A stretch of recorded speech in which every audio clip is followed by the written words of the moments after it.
Mercedes-Benz has introduced the EQS SUV, a model that will serve as a flagship for the company's expanding electrical range in the crossover segment. The Mercedes EQS SUV will be manufactured in the United States and distributed to the rest of the world.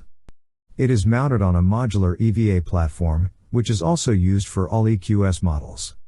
Mercedes started with only one battery pack with a capacity of 107.8 kWh. It is packed in the floor of the vehicle, and Mercedes states that this model has the lowest center of gravity in the entire SUV range of that brand. This is a vehicle of enormous proportions. The EQS SUV is 5,125 mm long, 1,959 mm wide, and 1,718 mm high. Although it has large dimensions, it is still not the largest crossover in the range of the German brand, because it is lower and shorter than the GLS. When it comes to design, everything is basically already seen and the same as with the EQS and EQE models. This means that Mercedes is sticking to the look that began with the EQC models, and hasn't changed much with the EV variant. It can be said that at first glance, this design seems to be far more successful in SUVs than in limousine models, and more suitable for this type of vehicle. Initially, Mercedes offered three versions in terms of powertrain: 450 Plus, 454 Matic, and 584 Matic. The first two variants share the same combination with 265 kilowatts, but the RWD edition has 568 Nm, and the AWD at 800 Nm.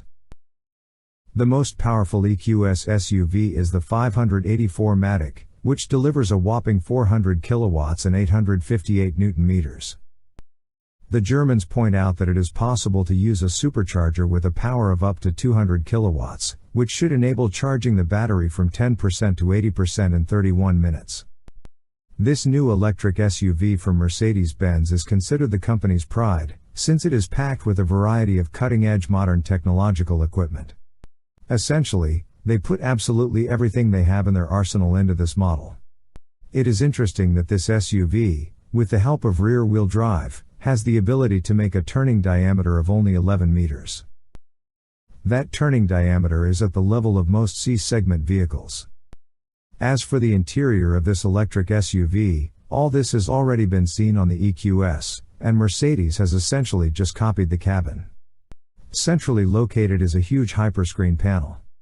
It has a total length of 1,410 mm and 3 displays, one in front of the driver and front passenger with a diagonal of 12.3 inches and one in the center with a diagonal of 17.7 inches.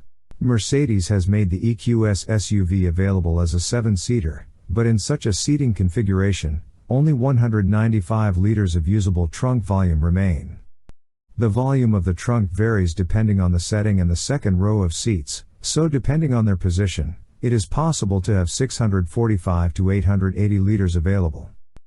Customers should be informed that this SUV will be more expensive than the EQS model, or other vehicles from this manufacturer. Thank you for watching. If you like the video, hit that like button, and leave the comment, it helps a lot.